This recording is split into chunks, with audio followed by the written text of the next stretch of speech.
Avinash institute of education में आप सभी का स्वागत है। मैं हूं अविनाश मिश्रा। आज के इस वीडियो में हम हिमालय के प्रादेशिक विभाजन के बारे में अध्ययन करेंगे और इसको एकदम गहराई से समझेंगे। हिमालय को दो प्रकार से बांटा जा सकता है। पहला जो है उत्तर से दक्षिण की तरफ पर्वत श्रेणियों के आधार पर इसे विभाजित किया गया है। जैसे कि इससे पहले के वीडियो में मैंने बताया है, अगर आप सबसे उत्तर में देखेंगे तो आता है ट्रांस हिमालय, उसके बाद आता है विशाल हिमालय जिसे ग्रेट हिमालय कहते हैं या तो बृहत हिमालय कहते हैं, उसके बाद आता है मध्य हिमालय, उसके बाद आता है शिवालिक पर्वत श्रेणियाँ। तो ये हो गया पर्वत श्रेणियों के आधार पे हिमालय का विभाजन, यानी कि उत्तर से दक्षिण की तरफ इसका विभाजन होता है। और दूसरा तरीका ये है कि हम पूर्व से पश्चिम की तरफ प्रदेशों के अनुसार यानी क्षेत्रों के अनुसार जब इसे विभाजित करते हैं तो इसे हम कहते हैं हिमालय का प्रादेशिक विभाजन। यहाँ पे आप ऐसे भी कह सकते हो नदियों के आधार पे इसे बांटा गया है। पहले आप यहाँ पे मानचित्र समझ लो, फिर आपको एकदम आसानी से समझ में आएगा। यहाँ पे जो काला कलर वाला आपको दिखाई दे रहा है ये है हिमालय का विस्तार। यहाँ पे देख रहे हो सिंधु नदी है, सिंधु नदी से लेके सतलज नदी, यहाँ पे ये वाला जो है सतलज नदी है, यहाँ पे सिंधु नदी, सिंधु नदी से लेके सतलज नदी तक का जो क्षेत्र पाया जाता है उसे हम लोग पंजाब हिमालय के नाम से जानते हैं। समझ में आ गया। उसके बाद सतलज नदी से लेके यहाँ पे एक नदी बहती है जिसको हम लोग काली नदी कहते हैं। सतलज नदी से लेके काली नदी तक का बीच में जो क्षेत्र पाया जाता है इसे कुमायूं हिमालय के नाम से जाना जाता है। उसके बाद काली नदी से लेके तीस्ता नदी तक, यहाँ पे एक नदी बहती है जिसे हम लोग तीस्ता नदी कहते हैं। काली नदी से लेके तीस्ता नदी के मध्य में जो भी क्षेत्र पाया जाता है इसे हम लोग नेपाल हिमालय कहते हैं। इसको अध्ययन अच्छे से करेंगे, पहले आप जो बता रहा हूँ ना देखो। उसके बाद तीस्ता नदी से लेके ब्रह्मपुत्र नदी के मोड़ तक ये जो क्षेत्र होता है इसे हम लोग असम हिमालय के नाम से जाने जाते हैं। यानी प्रदेशों के अनुसार इसे विभाजित किया गया है। जब हम इसे प्रदेशों के अनुसार विभाजित करते हैं तो उसे कहते हैं हिमालय का प्रादेशिक विभाजन।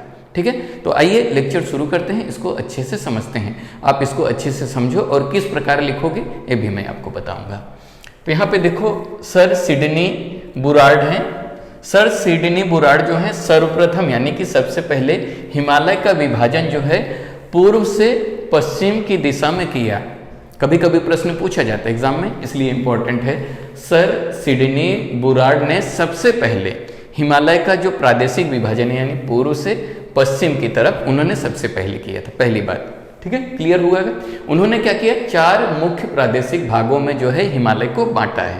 पहला कौन सा है, पंजाब हिमालय, दूसरा है कुमाऊं हिमालय, तीसरा है नेपाल हिमालय और चौथा है असम हिमालय। आइए एक एक को विस्तार से समझते हैं, अच्छे से समझते हैं। सिंधु नदी से लेकर सतलज नदी के बीच वाले पर्वतीय भाग को पंजाब हिमालय कहते हैं। सिंधु नदी से लेके सतलज नदी के बीच वाला जो पर्वतीय क्षेत्र पाया जाता है इसे हम लोग क्या कहते हैं, इसे हम लोग पंजाब हिमालय कहते हैं। यानी कि ये वाला भाग सिंधु नदी से लेके सतलज नदी के मध्य में जो भी पर्वतीय क्षेत्र पाया जाता है वो पंजाब हिमालय के नाम से जाना जाता है। इसका अधिकांश भाग जम्मू कश्मीर तथा हिमाचल प्रदेश में पाया जाता है। तो ये जो पंजाब हिमालय है इसका जो अधिकांश भाग है वो कहाँ कहाँ पे पाया जाता है, जम्मू कश्मीर में और हिमाचल प्रदेश में पाया जाता है। इसलिए इसे कश्मीर एवं हिमाचल हिमालय भी कहते हैं। याद रखना, पंजाब हिमालय को 2 और नामों से जानते हैं, एक कश्मीर और हिमाचल। इसे हम लोग कश्मीर हिमालय भी कहते हैं, हिमाचल हिमालय भी कहते हैं। क्यों? क्योंकि इसका ज़्यादा से ज़्यादा विस्तार कहाँ पे है, कश्मीर में भी है और हिमाचल में भी है। क्लियर हुआ? आगे समझो। इसकी जो लंबाई है 560 किलोमीटर है। इसकी जो लंबाई है यानी सिंधु नदी से लेके सतलज नदी तक का जो लंबाई है वो 560 किलोमीटर तक यह लंबा है। समझ में आ गया। पंजाब हिमालय का जो विस्तार है या जो लंबाई है वो कितनी है, सिंधु नदी से लेकर सतलज नदी तक 560 किलोमीटर है। इस भाग की मुख्य पर्वत श्रेणियां काराकोरम, लद्दाख, जास्कर, पीर पंजाल तथा धौलाधार है। इसके अंतर्गत बहुत सारी पर्वत श्रेणियां पाई जाती हैं जो मुख्य हैं, जैसे कि काराकोरम, लद्दाख, जास्कर, पीर पंजाल तथा धौलाधार। इसके अंतर्गत वो पर्वत श्रेणियां पाई जाती हैं। तो ये हो गया आपका पंजाब हिमालय का विभाजन। अब हम देखेंगे कुमायूं हिमालय का विभाजन। ठीक है, सतलज नदी से लेकर काली नदी के बीच वाले पर्वतीय भाग को कुमायूं हिमालय कहते हैं। सतलज नदी से लेके काली नदी के बीच में जो भी पर्वतीय क्षेत्र पाया जाता है या भाग पाया जाता है, इसे हम लोग कुमायूं हिमालय के नाम से जानते हैं। समझ में आ गया? इसकी जो लंबाई है 320 किलोमीटर है। कुमायूं हिमालय की जो लंबाई है 320 किलोमीटर, यानी सतलज नदी से लेके काली नदी तक इसका जो लंबाई है वो 320 किलोमीटर है। क्लियर हुआ? आगे समझो। इसका पश्चिमी भाग गढ़वाल हिमालय तथा पूर्वी भाग कुमायूं हिमालय कहा जाता है। इसका जो पश्चिमी भाग है यानी इस तरफ वाले आधे भाग को हम लोग क्या कहते हैं? गढ़वाल कहते हैं। गढ़वाल कहते हैं। और उसका जो पूर्वी क्षेत्र है, पूर्वी वाले भाग को हम लोग कुमायूं हिमालय कहते हैं। फिर से ध्यान दो, ये जो कुमायूं हिमालय है इसका जो पश्चिमी भाग है इसे हम लोग गढ़वाल हिमालय कहते हैं, और इसका जो पूर्वी भाग है इसे कुमायूं हिमालय कहते हैं। क्लियर हुआ? आगे समझो। यह पंजाब हिमालय की अपेक्षा अधिक ऊंचा है। अगर हम ऊंचाई की बात करें तो पंजाब की अपेक्षा जो कुमायूं हिमालय की जो ऊंचाई है वो पंजाब हिमालय से थोड़ा अधिक पाई जाती है। इस भाग की मुख्य जो पर्वत श्रेणियां हैं नंदा देवी, कॉमेट, त्रिशूल, बद्रीनाथ, केदारनाथ हैं। तो ये कुमायूं हिमालय के अंतर्गत जो प्रमुख श्रेणियां पाई जाती हैं वह है नंदा देवी, कॉमेट, त्रिशूल, बद्रीनाथ, केदारनाथ। समझ में आ गए? और बहुत ही इंपॉर्टेंट बात है यहाँ पे ध्यान रखना, गंगा तथा यमुना नदी का उद्गम यहीं से होता है। कभी कभी प्रश्न पूछ लिया जाता है प्रादेशिक विभाजन के अनुसार गंगा और यमुना नदी का उद्गम किस क्षेत्र से होता है? तो आप लिखोगे कुमायूं हिमालय से होता है। क्लियर हुआ? आगे समझो। अगला जो है नेपाल हिमालय। नेपाल हिमालय का विस्तार कहाँ से कहाँ तक पाया जाता है? काली नदी से लेके तीस्ता नदी के मध्य जो पर्वतीय क्षेत्र आता है उसे हम लोग नेपाल हिमालय कहते हैं। ठीक है, इसको समझो। यह काली नदी से लेकर तीस्ता नदी तक 800 किलोमीटर की लंबाई में फैला हुआ है। यानी काली नदी से लेके तीस्ता नदी के बीच में जो भी पर्वतीय क्षेत्र पाया जाता है उसे हम लोग नेपाल हिमालय कहते हैं। नेपाल हिमालय का विस्तार कितना है? 800 किलोमीटर। यानी कि काली नदी से लेके तीस्ता नदी का जो फैलाव है, लंबाई है, वो 800 किलोमीटर तक जो नेपाल हिमालय इतना दूर तक फैला हुआ है। समझ में आ गया?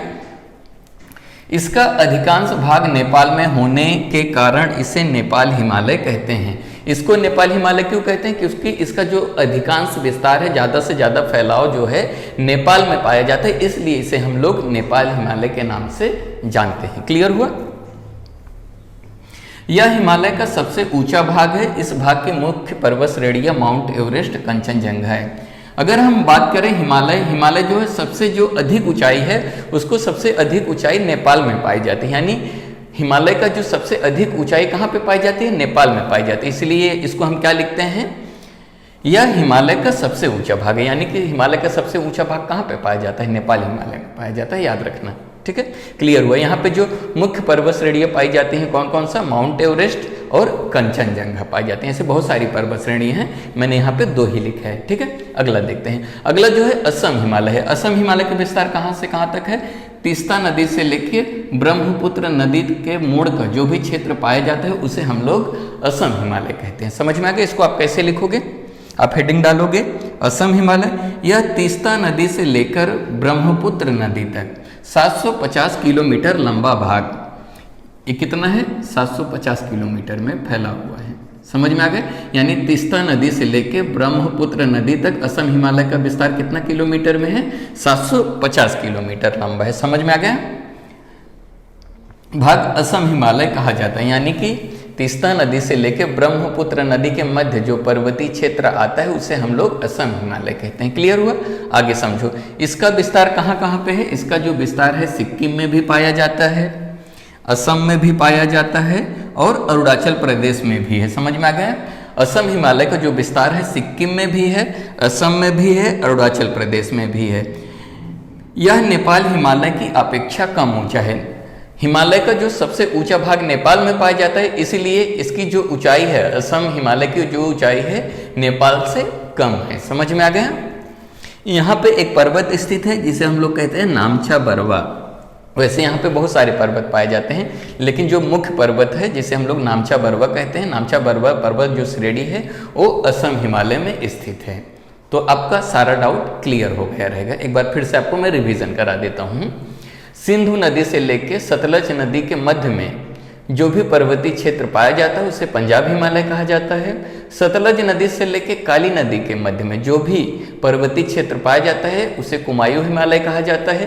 काली नदी से लेके तीस्ता नदी के मध्य में जो भी पर्वतीय क्षेत्र पाया जाता है उसे नेपाल हिमालय कहा जाता है। तीस्ता नदी से लेके ब्रह्मपुत्र नदी के मध्य में जो भी पर्वतीय क्षेत्र पाया जाता है उसे असम हिमालय कहा जाता है।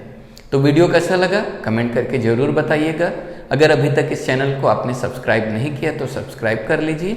वीडियो देखने के लिए धन्यवाद।